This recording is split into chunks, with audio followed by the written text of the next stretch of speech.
जय जगत गुरु जय भारत। भाई और बहनों, कौन कहता है कि हिंदुस्तान में 80% हिंदू रहते हैं? जगत गुरु संत रामपाल जी के फॉलोअर्स को छोड़कर हिंदुस्तान में एक भी व्यक्ति असल में हिंदू नहीं है, बल्कि काफिर हैं, काफिर। इस देश के चारों शंकराचार्य, सभी आचार्य, राम भद्राचार्य, मंडलेश्वर, महामंडलेश्वर, श्री श्री 1008 वाले फर्जी जगत गुरु, गिरी, पुरी, नागा, ओघड़ और वैष्णव साधु संत महात्मा, जिन्हें देश की जनता सनातन धर्म का रक्षक मानती है, मैं पवन दास, बाबा रामपाल का अदना सा भगत, सोशल मीडिया पर खुलेआम सनातन धर्मशास्त्रों के विरुद्ध ज्ञान देने वाले इन सभी बाबाओं को प्रेम पूर्वक देश हित में शास्त्रार्थ के लिए चुनौती देता हूं। यदि इनमें से कोई एक भी अपने आप को मुझ पवन दास के साथ किसी भी नेशनल टीवी चैनल पर लाइव डिबेट में सही मायने में हिंदू साबित करके दिखा दे कि हम हिंदू संत हैं, खुलेआम देश की जनता के सामने कह रहा हूं, यदि इन्होंने स्वयं को हिंदू साबित कर दिया तो मेरा मुंह होगा और इनका पेशाब। और यदि ये लोग ऐसा नहीं कर पाए तो इन सभी तथाकथित धर्मगुरुओं को सृष्टि में प्रथम पूजनीय पूर्ण परमेश्वर सतगुरु रामपाल जी भगवान से दीक्षा लेकर उनका शिष्य बनना होगा, ताकि अगले जन्मों में ये धर्म के दुश्मन शास्त्र विरुद्ध साधना करके स्वयं भी पशु योनियों में गधे, कुत्ते, सुअर बनकर महाकष्ट भोगने से बचें और देश की करोड़ों की भोली भाली जनता को भी बचाएं। इन धर्म गुरुओं को असल में हिंदू की क्या पहचान है ये भी नहीं पता।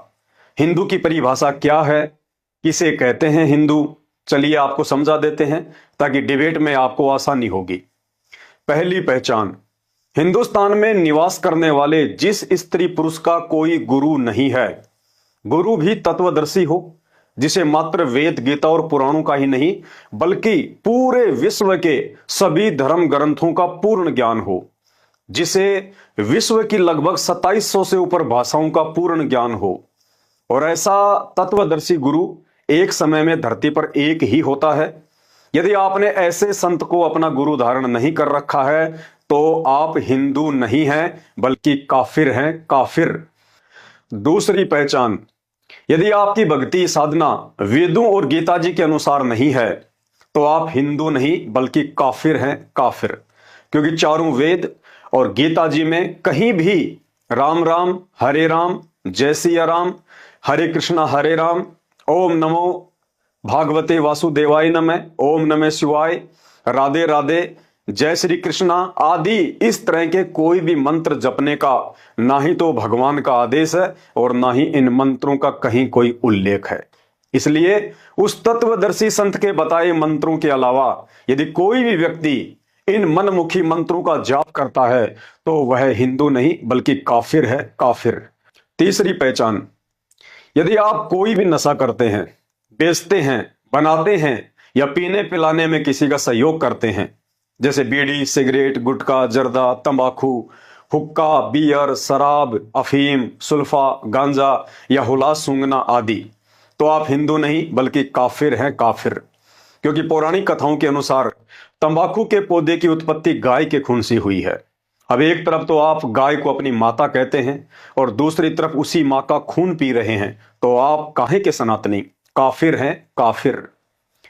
चौथी पहचान, यदि आप किसी भी पशु, पक्षी या जीव जंतु का मांस खाते हैं या मारते हैं तो आप हिंदू नहीं हैं बल्कि काफिर हैं, काफिर।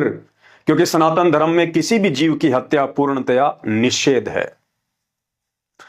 पांचवी पहचान, यदि आप गीता जी के अध्याय 7 श्लोक 12 से 15 के अनुसार यदि ब्रह्मा, विष्णु, महेश और देवी देवताओं की भक्ति करते हैं तो आप हिंदू नहीं हैं बल्कि काफिर हैं, काफिर।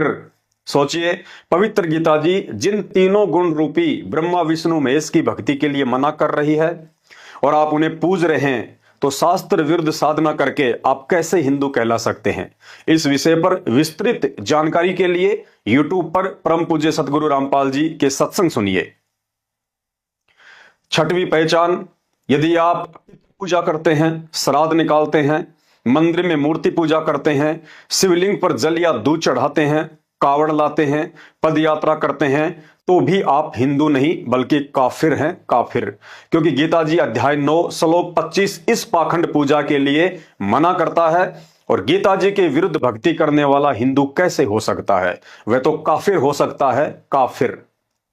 सातवीं पहचान, चोरी, जारी, ठगी, मिलावट, रिश्वतखोरी, कालाबाजारी, गाली गलौच, मारपीट, व्यभिचार और भ्रष्टाचार जैसे कुकर्मों में लिप्त व्यक्ति हिंदू नहीं बल्कि काफिर है, काफिर।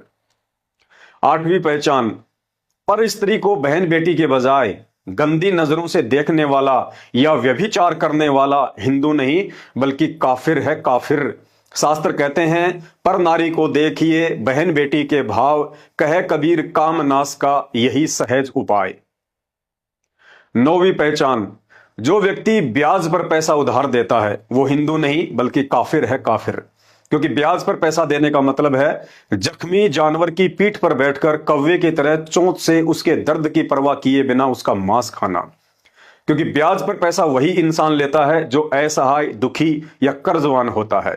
और ऐसे महादुखी व्यक्ति की मात्र उधार मदद करने के बजाय उससे ब्याज वसूल करना उससे और अधिक घाव देने के समान है और आप परमात्मा के दोषी बनते हैं। तो ऐसा व्यक्ति भी हिंदू नहीं हो सकता, वो भी काफिर है, काफिर। भाइयों और बहनों, अब आपके मन में एक सवाल उठेगा कि इन मर्यादाओं का पालन करना तो हमारे 33 करोड़ देवी देवता और ब्रह्मा विष्णु महेश के वश से बाहर की बात है, फिर इंसान कैसे निभा सकता है? जी हां, बिल्कुल सही सोचा आपने। इन सभी सद्गुणों से हमारे देवी देवता भी परिपूर्ण नहीं है। हमारे 18 पुराण देवी देवताओं के कर्म व कुकर्मों के साक्षी हैं। देवताओं के राजा इंद्र ने अपने ही गुरु गौतम ऋषि की पत्नी अहिल्या के साथ क्या किया था सर्वविदित है, बताने की जरूरत नहीं है। देवों के देव महादेव कहे जाने वाले शंकर जी ने मोहिनी के साथ क्या किया था सर्वविदित है, बताने की जरूरत नहीं है। श्री सुख सागर में लिखा हुआ पढ़ लेना। श्री विष्णु जी ने शंखचूड़ राक्षस की पत्नी तुलसी के साथ शंखचूड़ का रूप बनाकर क्या किया था सर्वविदित है, बताने की जरूरत नहीं है। श्रीमद् देवी भागवत पुराण को पढ़ लेना। श्री ब्रह्मा जी ने अपनी ही पुत्री सरस्वती के साथ क्या कुकर्म किया था सर्वविदित है, बताने की जरूरत नहीं है। श्री ब्रह्म वैवर्त पुराण में पढ़ लेना। श्री कृष्ण जी ने कुब्जा का कुब्ज ठीक करके उसके घर जाकर उसके साथ क्या किया था सर्वविदित है, बताने की जरूरत नहीं है। श्री सुख सागर में पढ़ लेना। आपको इस तरह के और भी सैकड़ों प्रमाण हमारे परम आदरणीय देवी देवताओं के रास लीलाओं के मिल जाएंगे। भाई और बहनों, कारण एक ही था, इन देवी देवताओं को भी आपकी तरह तत्वदर्शी संत नहीं मिला जो अपना पवित्र ज्ञान, सच्चे मंत्र और आशीर्वाद देकर उन्हें उत्तम चरित्र वाला बनाकर मोक्ष का अधिकारी बना देता। और निसंदेह वर्तमान में धरती पर यह परम सौभाग्य सिर्फ जगत गुरु तत्वदर्शी संत शिरोमणि सतगुरु रामपाल जी भगवान के भक्तों को ही प्राप्त है, क्योंकि हम उसी तत्वदर्शी संत की शरण में हैं जिन्होंने आज लाखों की संख्या में हम भगत भाई बहनों को देवताओं से भी उत्तम चरित्र वाला बना दिया। परमात्मा कबीर जी कहते हैं, बलिहारी गुरु आपना घरी घरी 100 बार और मानो से देवता किया करत न लाई बार। यदि मीडिया और सरकार धर्म के नाम पर समाज में कैंसर की तरह फैल चुके इन तमाम स्वयं को सनातनी और कट्टर हिंदू कहने वाले साधु संत शंकराचार्यों के अज्ञान और पाखंड को जनमानस के सामने लाकर इस देश को वास्तव में एक सच्चे हिंदू राष्ट्र की श्रेणी में लाकर खड़ा करना चाहती है तथा शास्त्र विरुद्ध घटिया साधना और कर्म कांड से मुक्त करना चाहती है, तो परम पूज्य परमेश्वर सतगुरु रामपाल जी भगवान के चरणों की धूल मैं पवन दास अपने गुरुदेव के आशीर्वाद से इन सभी तमाम कथित धर्मगुरुओं से शास्त्रों के आधार पर ज्ञान चर्चा के लिए तैयार हूं। और यदि ज्ञान से नहीं मानेंगे तो मैं पवन दास अपने इष्ट सतगुरु रामपाल जी भगवान की भक्ति की शक्ति से भी पूर्णतया साबित कर दूंगा कि वर्तमान में धरती पर यदि कोई एकमात्र पूर्ण गुरु और पूर्ण परमात्मा है तो सिर्फ सतगुरु रामपाल जी हैं, जिनकी भक्ति और शक्ति के आगे ब्रह्मा विष्णु महेश तो छोड़िए, दुर्गा जी, काल और महाकाल भी ऊंट के मुंह में जीरे के समान नहीं है। इसके अलावा धरती पर किसी भी साधु संत महात्मा के पास पूर्ण मोक्ष प्राप्ति का मार्ग नहीं है। यह भी साबित कर दूंगा कि युग परिवर्तन 2028 के बाद जो महापुरुष भारत देश को विश्व गुरु का दर्जा देंगे वह महापुरुष सतगुरु रामपाल जी ही हैं। विश्व की तुलना में यदि भारत देश को आगामी महाविनाश के वक्त कोई महापुरुष कम से कम नुकसान होने देगा तो वह महापुरुष भी सतगुरु रामपाल जी भगवान ही है। दुनिया आगामी महाविनाश को देखते हुए दिन रात यूट्यूब पर जिस कल की भगवान को खोज रही है, वर्तमान में वह कल की स्वयं सतगुरु रामपाल जी ही हैं। युग परिवर्तन 2028 तथा महाविनाश के बाद जिस महापुरुष के हाथों में पूरे विश्व की बागडोर होगी, जो महापुरुष पुनः सनातन धर्म का परचम लहराएगा, हिंदू मुस्लिम सिख ईसाई इन सभी संप्रदायों को पुनः सनातन धर्म से जोड़ेगा, वह महापुरुष भी एकमात्र सतगुरु रामपाल जी भगवान ही है।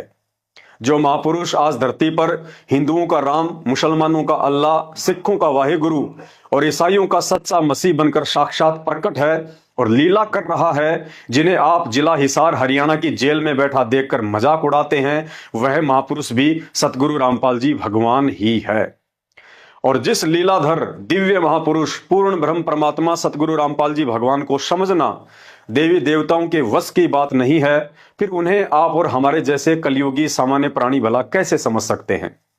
उन्हें वही प्राणी समझ सकता है जिस पर वे स्वयं अपनी दया दृष्टि करें, और उनकी दया दृष्टि व सद्बुद्धि प्राप्त करने के लिए पहला नियम है कि निष्पक्ष होकर अपने आप को धर्म व जात पात के घटिया बंधनों से कुछ समय के लिए दूर रखकर ध्यान से कुछ दिन यूट्यूब पर उनके सत्संग सुनेंगे और विचार करेंगे तो निश्चित ही आपको वे समझ में आएंगे। भाइयों और बहनों, आज आप शिक्षित हैं, सोशल मीडिया का जमाना है, आप इतना तो विचार कर ही सकते हैं कि आज तक हिंदुस्तान में किसी भी संत के शिष्य की हिम्मत नहीं हुई जिसने खुलेआम देश के चारों शंकराचार्यों सहित तमाम धर्म गुरुओं को अपने अपने इष्ट की भक्ति की शक्ति को साबित करने के लिए चुनौती दी हो। अतः जगत गुरु कहे जाने वाले हमारे भारत देश को पाखंड मुक्त करने के लिए आप भाई बहनों का भी यह कर्तव्य बनता है, आप अपने अपने धर्म गुरुओं तक ये बात पहुंचाएं कि गुरुदेव बाबा रामपाल जी का एक अदना सा भगत सरेआम आप लोगों को नेशनल टीवी चैनल पर डिबेट के लिए पुकार रहा है। हे गुरुदेव, आप तो सभी धर्मशास्त्रों के प्रकांड ज्ञानी हैं, आपको तो गीता जी और चारों वेद जुबानी याद हैं, आप उसकी चुनौती को स्वीकार करें और शास्त्रार्थ के लिए सामने आए ताकि हमारा सीना गर्व से चौड़ा हो जाए कि हमारे गुरु जी भी किसी से कम नहीं है। भाइयों और बहनों, मैं गारंटी के साथ कह सकता हूं इनमें से एक भी धर्म गुरु सामने नहीं आएगा, क्योंकि जगत गुरु तत्वदर्शी संत रामपाल जी भगवान के शास्त्र प्रमाणित तत्व ज्ञान के आगे इनका घटिया ज्ञान LKG स्तर का भी नहीं है। आप भाई बहनों से पुनः निवेदन करता हूं, आप अपने आसपास नंगे भूखे प्यासे और सर्दी गर्मी बरसात में असहनीय कष्ट उठाने वाले गधे कुत्ते सूअर आदि जानवरों को देखकर भी विचार नहीं करते हैं कि यदि आज इन पाखंडी धर्मगुरुओं के अज्ञान से बाहर निकलकर सच्चे गुरु की शरण में आकर शास्त्र विधि अनुसार सतभक्ति की शुरुआत नहीं की गई तो यह अनमोल मानव शरीर छूटने के बाद अगला नंबर गधे कुत्ते सूअर बनने का आप लोगों का ही है। भाइयों और बहनों, ठोकर खाकर तो जानवर भी समझ जाता है, परंतु समझदार इंसान उसे कहते हैं जो दूसरों की ठोकर से अपना पैर तुड़वाने से बचे। अपने फालतू के व्यस्त समय से कुछ समय निकालकर YouTube पर संत रामपाल जी महाराज जी के सत्संग सुनना शुरू करें, क्योंकि सोशल मीडिया पर इस तरह के सच्चाई से युक्त वीडियो बनाने का मेरा मकसद पैसा या प्रसिद्धि पाना बिल्कुल भी नहीं है, बल्कि आप धर्म के नाम पर भटके हुए भाई बहनों का ध्यान अपनी आत्मा के असली पिता सतगुरु रामपाल जी भगवान के सत्संगों की तरफ आकर्षित करना है। आप तक सूचना पहुंचाना मेरा फर्ज था, आगे निर्णय लेना आपका काम है। आपने यूं ही अपना जन्म गंवाना है या परमात्मा संत रामपाल जी की शरण में आकर अपना आत्म कल्याण करवाना है, क्योंकि पूर्ण मोक्ष प्राप्ति का यह मौका जो वर्तमान में धरती पर आज हमें प्राप्त है, यह मौका देवलोक में देवी देवताओं को भी सुलभ नहीं है। ऐसे तत्वदर्शी गुरु की शरण प्राप्त करने के लिए ब्रह्मांड की वो बड़ी बड़ी शक्तियां भी तरस रही हैं, क्योंकि पूर्ण मोक्ष प्राप्ति का सौभाग्य सिर्फ उसी समय संभव होता है जब आपका इस पृथ्वी लोक पर मानव शरीर हो और तत्वदर्शी संत की शरण प्राप्त हो। अन्यथा चाहे देव महादेव बन जाना, अंत में 84 लाख योनियों में जाकर महाकष्ट भोगने से आपको कोई भी नहीं बचा पाएगा। जय जगत गुरु, जय भारत। बंदी छोड़ सतगुरु रामपाल जी भगवान की जय हो।